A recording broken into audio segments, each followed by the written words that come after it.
For a long time, God was part of my life, but He was not the center of it. I prayed when I needed help. I opened my Bible when I felt guilty. I worshipped when life was calm, but I made decisions without Him. I planned without Him. I returned to habits I knew were weakening me. I wanted God's protection without God's direction. I wanted His blessing without His leadership. And slowly, my faith became something I visited, not something I lived.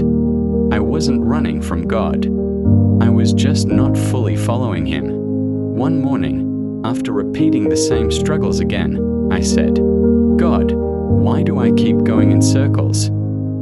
I opened my Bible and read Luke chapter 9, verse 23.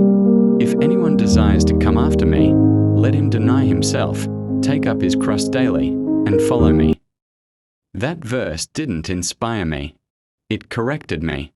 Daily, not occasionally, not emotionally, not when it's easy.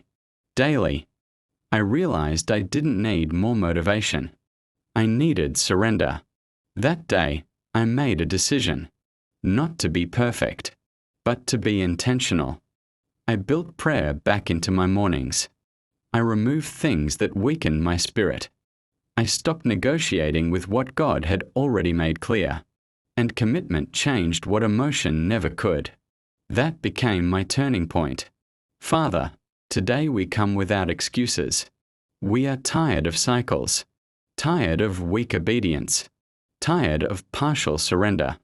We give you our hearts, not just our words, our habits, not just our feelings, our decisions, not just our needs. Strengthen our discipline. Correct our direction. Purify our desires. Teach us to follow you daily. When it is quiet. When it is hard. When no one is watching.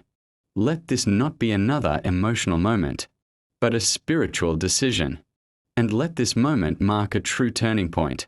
In Jesus' name, Amen. Here are 5 habits I had to stop when I chose real commitment.